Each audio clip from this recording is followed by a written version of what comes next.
بسم اللہ الرحمن الرحیم الحمد للہ رب العالمین والعاقبۃ للمتقین والصلاۃ والسلام علی سید الانبیاء والمرسلین وعلی آلہ الطیبین الطاہرین وصحابتہ اجمعین اما بعد فاعوذ باللہ من الشیطان الرجیم بسم اللہ الرحمن الرحیم قد افلح من تزکى وذکر اسم ربہ فصلی صدق اللہ مولانا العظیم فرض رسول اللہ صلی اللہ تعالی علیہ وآلہ وسلم زکاة الفطر طہرۃ للصائم من اللغو والرفث وتومۃ للمساکین من اداها قبل الصلاة فهي زکاة مقبولۃ ومن اداها بعد الصلاة فهي صدقۃ من الصدقات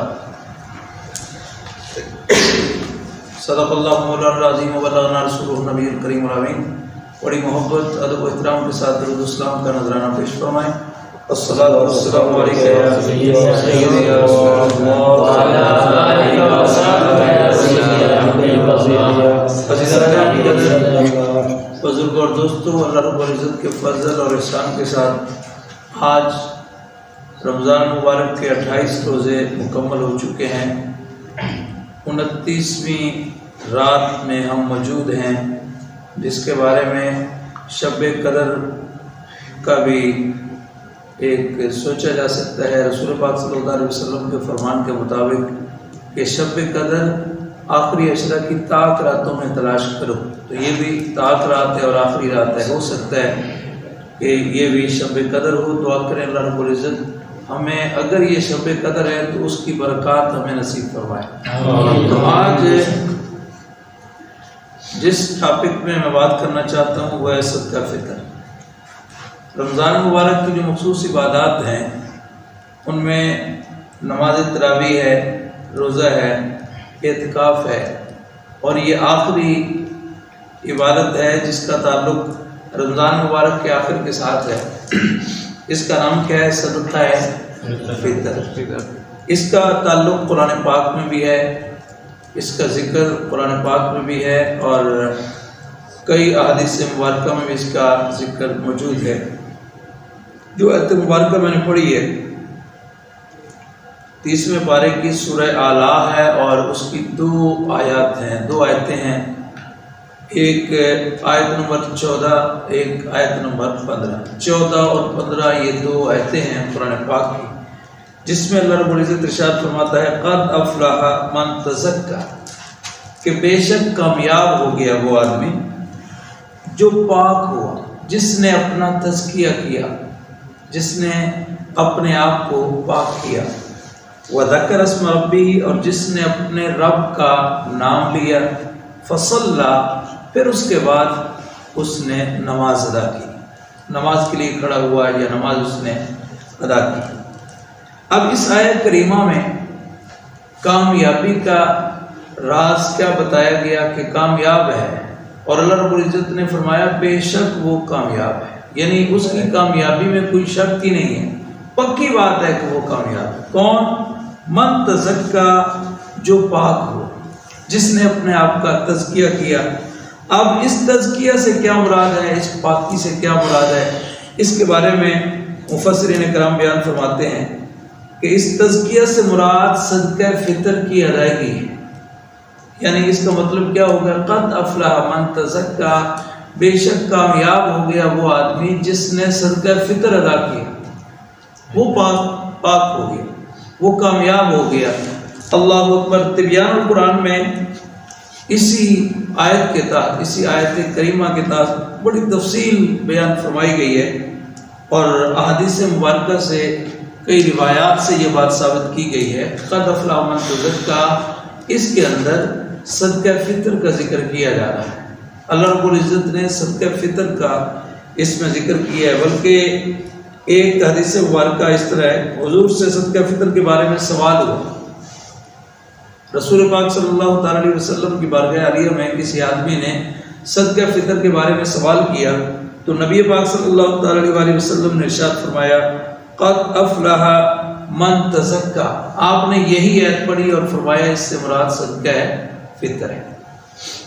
اور بھی کئی روایات ہیں، لیکن چونکہ بات مختصر کرنی ہے تو صدقہ فطر کے جو فوائد ہیں اور جو اس کی حکمتیں ہیں، جو راز ہیں، اس کے بارے میں محققین نے بیان فرمایا کہ اس کی دو وجہ ہیں، مین اس کی دو وجہ ہیں۔ صدقہ فطر کیوں واجب کیا گیا، اس کی کتنی حکمتیں ہیں؟ دو حکمتیں بیان فرمائی گئی۔ فرض رسول اللہ صلی اللہ تعالی علیہ وسلم زکوٰۃ الفطر، نبی پاک صلی اللہ تعالی علیہ وسلم نے صدقہ فطر کو فرض فرمایا، واجب فرمایا، ضروری فرمایا۔ کیوں؟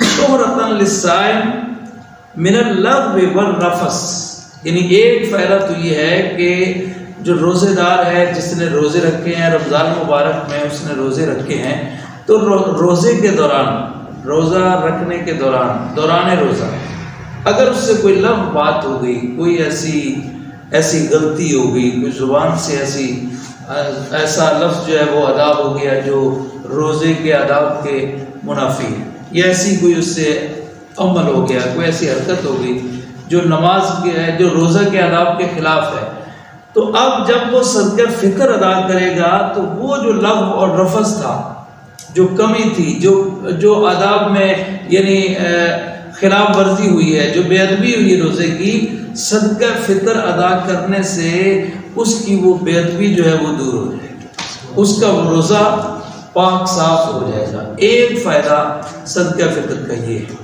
اور دوسرا فائدہ کیا بیان فرمایا؟ وہ تومۃ للمساکین، دوسرا فائدہ یہ ہے کہ صدقہ فطر ادا کرنا، اس سے جو مساکین ہیں، جو غربا ہیں، جو فقراء ہیں، جو فقیر ہیں، جو غریب ہیں، جو محتاج ہیں، نادار لوگ ہیں، صدقہ فطر ادا کرنے کی حکمت یہ ہے کہ ان کی خوراک بن جائے، ان کی ضروریات پوری ہونے کا ایک ذریعہ بن جائے۔ ایک فائدہ صدقہ فطر کا یہ ہے۔ یہ دو راز ہیں صدقہ فطر کے واجب ہونے کے۔ اور اس سے اگلی بات فرمایا، من ادا قبل الصلاۃ، جو آدمی نماز عید سے پہلے صدقہ فطر ادا کر دے، فَهِيَ زَكَاةٌ مَقْبُولَةٌ، تو ایسے سمجھو اس کی یہ زکوٰۃ جو ہے، اس کا یہ صدقہ جو ہے وہ اللہ کی بارگاہ میں قبول ہو چکا ہے، یعنی اس نے بر وقت ادا کر دی، کیونکہ صدقہ فطر جو ہے وہ عید کے دن واجب ہوتا ہے، اور اس کی ادائیگی عید کی نماز سے پہلے اس کی ادائیگی جو وہ ہوتی ہے۔ تو ظاہری بات ہے جس نے اس نماز سے پہلے اس کو ادا کر دیا تو سمجھو اس نے بر وقت ادا کر دیا۔ تو جو بر وقت ادا کی جائے، کوئی بھی عمل بر وقت کیا جائے تو اللہ کی بارگاہ میں کیا ہوتا ہے؟ قبول۔ فرمایا وہ صدقہ ہے، وہ زکوٰۃ ایسی ہے جو مقبول ہے اللہ کی بارگاہ میں۔ ومن اداها بعد الصلاۃ، لیکن اگر کوئی آدمی صدقہ فطر نماز سے پہلے ادا نہیں کرتا، بلکہ نماز عید کے بعد ادا کرتا ہے، تو پھر بھی یہ نہیں سمجھنا چاہیے کہ اس کی وہ قضا ہو گئی ہے، یہ اس قسم کا معاملہ ہے۔ فرمایا فَيَ صَدْقَةٌ مِنَ الصَّدَقَاتِ، وہ بھی ایک صدقہ ہی ہے، صدقات میں سے ایک صدقہ ہی ہے۔ مقصد یہ ہے کہ جس طرح بقیہ اعمال ہوتے ہیں، اگر وہ وقت پر ادا نہ کیے جائیں تو وہ قضا ہو جاتے ہیں، صدقہ فطر ایسا عمل ہے کہ جب بھی ادا کیا جائے، ادا کرنا تو عید سے پہلے چاہیے، عید کی نماز سے پہلے ادا کر دینا چاہیے، لیکن اگر کوئی آدمی ادا نہیں کرتا تو جب تک وہ ادا نہ کرے گا اس کے ذمے سے وہ ساقط نہیں ہوتا ہے، اور پھر جب بھی وہ ادا کرے گا ادا ہی ہوگا، قضا نہیں ہوگا۔ اور مزید صدقہ فطر کے بارے میں اس کے جو فوائد ہیں، رسول پاک صلی اللہ تعالی علیہ وسلم نے فرمایا ایک حدیث مبارکہ میں جو ترغیب و ترہیب کتاب، اور صدقہ فطر کے جو فوائد ہیں، جو حکمتیں ہیں، جو راز ہیں، ان میں سے ایک حکمت یہ بھی ہے، ایک راز یہ بھی ہے کہ صدقہ فطر ادا کرنے سے اس کا جو روزہ ہے، روزہ دار کا روزہ جو ہے، تمام نقائص اور تمام کمزوریوں سے پاک اور صاف ہو جاتا ہے۔ اور دوسری بات یہ ہے جو حدیث مبارکہ میں موجود ہے، رسول پاک صلی اللہ تعالی علیہ وسلم نے ارشاد فرمایا، کنز العمال میں حدیث مبارکہ موجود ہے، جس کے راوی حضرت سیدنا انس بن مالک رضی اللہ تعالیٰ عنہ فرماتے ہیں، عن نبی صلی اللہ تعالی علیہ وسلم انہ قال صیام الرجل معلق بین السماء والارض حتی یعطی صدقۃ الفطر، فرمایا کہ مرد کا یعنی آدمی کا، انسان کا روزہ آسمان اور زمین کے درمیان معلق رہتا ہے یہاں تک کہ وہ صدقہ فطر ادا نہ کر دے، یعنی جب تک آدمی جب تک روزے دار صدقہ فطر ادا نہ کر دے اس وقت تک اس کا روزہ زمین و آسمان کے درمیان معلق رہتا ہے، لٹکا رہتا ہے، اللہ کی بارگاہ میں پہنچتا نہیں ہے۔ اسی طرح دوسری روایت جو ہے اس میں فرمایا ان صوم رمضان موقوف بین السماء والارض، کہ روزہ رمضان کا روزہ آسمان اور زمین کے درمیان موقوف رہتا ہے، حتی یخرج العبد صدقتہ، یہاں تک کہ بندہ اپنا صدقہ فطر ادا کرے۔ جب وہ ادا کرے گا اس وقت وہ اس کا روزہ جو ہے وہ اللہ کی بارگاہ میں پہنچ جاتا ہے۔ اسی طرح ترغیب و ترہیب کے اندر ایک روایت موجود ہے، فرمایا شہر رمضان معلق بین السماء والارض لا ينفع الا بزکوۃ الفطر، رمضان کے روزے زمین و آسمان کے درمیان معلق رہتے ہیں، جب تک صدقہ فطر ادا نہ کیا جائے تو اللہ کی بارگاہ میں وہ اٹھائے نہیں جاتے، اللہ کی بارگاہ میں پہنچتے نہیں ہیں۔ کب پہنچتے ہیں؟ جب صدقہ فطر ادا کر دیا جائے۔ تو اس سے بالکل واضح ہو گیا۔ اچھا، اس میں اور بھی ایک بزرگ جو انہوں نے صدقہ فطر کی حکمت سمجھانے کے لیے، اس کے فوائد سمجھانے کے لیے ایک مثال پیش کی ہے، بڑے پیارے انداز میں انہوں نے مثال دے کر سمجھایا ہے کہ صدقہ فطر کا فائدہ کیا ہے۔ تو فرمایا قال وکیع بن الجراح، ایک بزرگ ہے وکیع بن جراح رحمۃ اللہ تعالی علیہ، فرماتے ہیں زکوٰۃ الفطر لشہر رمضان کا سجدۃ السہو للصلاۃ، فرمایا کہ رمضان مبارک کا یہ جو فطرانہ ہے، یہ جو صدقہ فطر ہے، یہ نماز کے لیے سجدہ سہو کی طرح ہے۔ کیا مطلب؟ تجبر نقصان الصوم کما یجبر السجود نقصان الصلاۃ، فرمایا کہ صدقہ فطر روزے کے نقص کو، روزے کی کمی کو اسی طرح پورا کرتا ہے جس طرح سجدہ سہو نماز کی کمی کو پورا کرتا ہے۔ نماز کے اندر کوئی کمی رہ جائے، کوئی کمی بیشی ہو جائے، کسی واجب میں، کسی فرض میں اگر کمی بیشی ہو جائے تو سجدہ سہو کرنے سے وہ کمی پوری ہو جاتی ہے۔ اسی طرح روزے کے دوران اگر کوئی کمی رہ جاتی ہے، کوئی کمی بیشی رہ جاتی ہے تو صدقہ فطر ادا کرنے سے وہ بالکل پوری ہو جاتی ہے۔ تو اس سے یہ بات تو واضح ہو گئی کہ صدقہ فطر جو ہے اس کے کیا فوائد ہیں، اس کے راز کیا ہیں، اس کی حکمتیں کیا ہیں، اللہ رب العزت نے یہ کیوں حکم جاری فرمایا، نبی پاک صلی اللہ تعالی علیہ وسلم نے یہ حکم کیوں جاری فرمایا، یہ تو بالکل واضح ہو۔ اب کس آدمی پر صدقہ فطر واجب ہے، کتنا واجب ہے، کب واجب ہے، اس کے بارے میں ہماری ایک بڑی کتاب ہے، بڑی جامع کتاب ہے جس کا نام عقائد و عبادات ہے، مجلس علماء نظامیہ پاکستان نے اس کتاب کو شائع کیا، جس کے مصنف ہیں استاد العلماء، جو میرے بھی استاد ہیں، استاد العلماء، استاد الاساتذہ، شیخ الحدیث والتفسیر حضرت علامہ مولانا مفتی محمد صدیق ہزاروی سعیدی الازہری دامت برکاتہ العالیہ، آپ نے جو کتاب لکھی ہے اس کے اندر انہوں نے صدقہ فطر کی جب بات کی ہے تو سوالیہ انداز میں کی ہے۔ تو وہ 3-4 سوال ہیں، وہی آپ کو ہو بہو میں سناتا ہوں، جس سے بالکل ساری باتیں جو ہے واضح ہو جائیں گی، کس پر صدقہ فطر واجب ہے، کتنا واجب ہے۔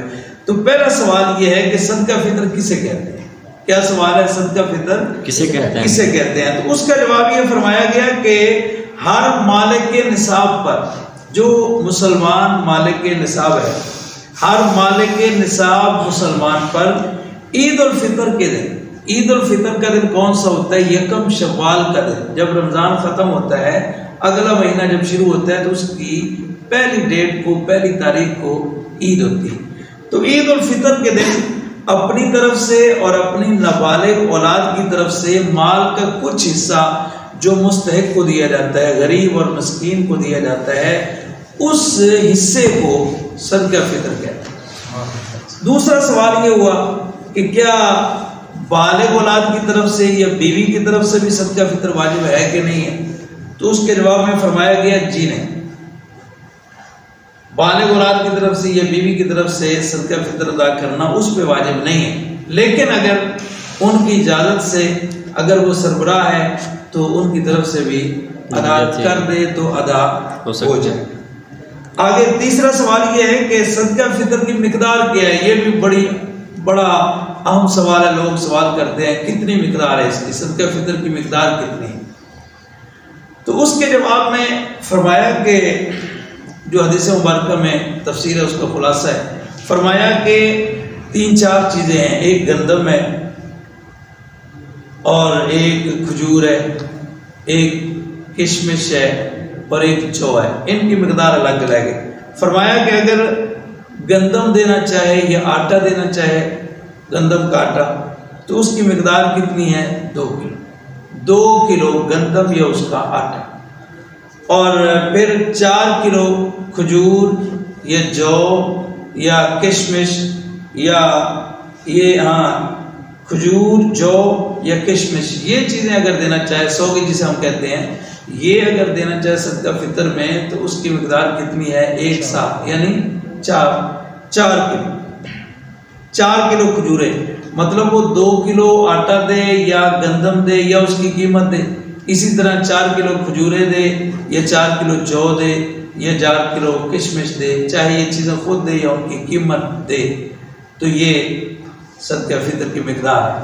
تو اسی مقدار کے لحاظ سے اس کے ریٹ کم اور زیادہ ہونے کی وجہ سے ہر سال صدقہ فطر جو ہے وہ کم ہوتا رہتا، بڑھتا رہتا ہے۔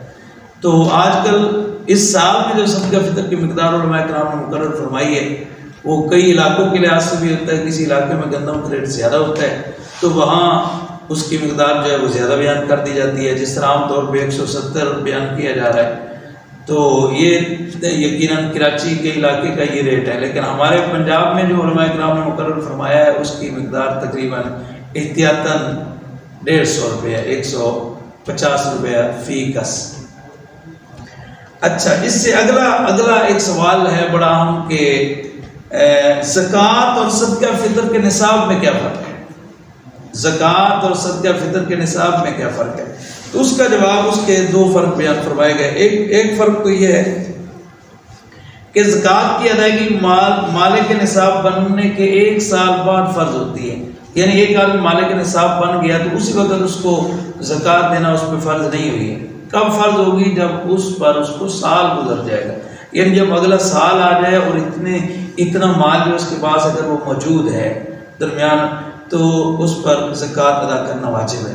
لیکن صدقہ فطر میں یہ معاملہ نہیں، یہ جو ہی اس کو مالک نصاب ہوا ہے، اتنا مال اس کے پاس آیا ہے، یعنی 52.5 تولے چاندی ہے یا 7.5 تولے سونا ہے یا مال تجارت ہے، اتنا ایک مال کا اگر وہ مالک ہو گیا تو اس پر صدقہ فطر ادا کرنا واجب ہے۔ اور دوسرا فرق یہ ہے کہ زکوٰۃ صرف سونا چاندی نقدی اور تجارت کے سامان پر فرض ہے، جبکہ صدقہ فطر کے نصاب میں بنیادی ضروریات کے علاوہ جو چیزیں ہیں ان کو بھی صدقہ فطر کے نصاب میں شمار کیا جاتا ہے، جس طرح تفریح کا سامان ہے، ضرورت سے زائد گھر ہیں یا سواری ہیں، اس طرح کی چیزیں، تو یہ صدقہ فطر میں شمار ہے۔ آخری سوال یہ ہے کہ صدقہ فطر کب ادا کرنا ہوتا ہے؟ اس کا جواب یہ ہے کہ نماز عید سے پہلے اس کا ادا کر دینا لازم ہے، اور بہتر یہ ہے کہ رمضان شریف میں ہی ادا کر دیں۔ کیوں؟ تاکہ مستحق لوگ جو ہیں، غریب لوگ جو ہیں، ظاہری بات ہے کئی ایسے ہوتے ہیں جن کو کپڑے لینے کی ان کے پاس گنجائش نہیں ہوتی، اور عید کا جو کھانا پکانے کی ان کے پاس گنجائش نہیں ہوتی، یہ ساری ضروریات ہیں۔ تو اگر آپ ان کو پہلے صدقہ فطر ادا کر دیں گے تو یقیناً وہ لباس بھی لے لیں گے، جنہوں نے کپڑے خریدنے وہ بھی لے لیں گے، اور عید کے دن کا جنہوں نے کھانا پکانا ہے اس کی وہ تیاری بھی کر لیں گے۔ تو جب یہ پہلے انتظام کر لیں گے تو جس دن عید کی خوشی ہوگی تو وہ آپ کے ساتھ خوشیوں میں شامل ہو جائیں گے۔ لیکن اگر آپ عید والے دن ان کو دیتے ہیں، صدقہ فطر دیتے ہیں، یہ فطرانہ دیتے ہیں، عید کے دن دیتے ہیں، تو پھر کیا ہوگا؟ اس وقت تو دکانیں بند ہوتی ہیں، کپڑا نہیں مل سکے گا، اس وقت یہ کھانے وغیرہ کی چیزیں جو ہے وہ بھی مشکل ہوتی ہیں۔ اس لیے بہتر یہی ہے کہ عید کے دن سے پہلے ادا کر دیا۔ اور اگر نماز عید تک ادا نہ کیا گیا تو پھر کیا حکم ہے؟ فرمایا بعد میں بھی اس کو ادا کرنا لازم ہے، لیکن اب اس کو توبہ بھی کرنی پڑے گی، کیونکہ اللہ کا حکم تو ہے کہ عید سے پہلے، حضور کا حکم ہے عید سے پہلے ادا کرنا۔ تو اب اس سے جو سستی ہوئی ہے تو اس سے وہ توبہ بھی کرے، اللہ کی بارگاہ میں معافی بھی مانگے اور صدقہ فطر بھی ادا کرے۔ تو یہ ساری حکمتیں اور راز جو اللہ رب العزت نے اور نبی پاک صلی اللہ علیہ وسلم نے بیان فرمائے، دعا کریں اللہ رب العزت ہمارے دلوں میں دین اسلام کی محبت نصیب فرمائے، حضور کی محبت و غلامی نصیب فرمائے۔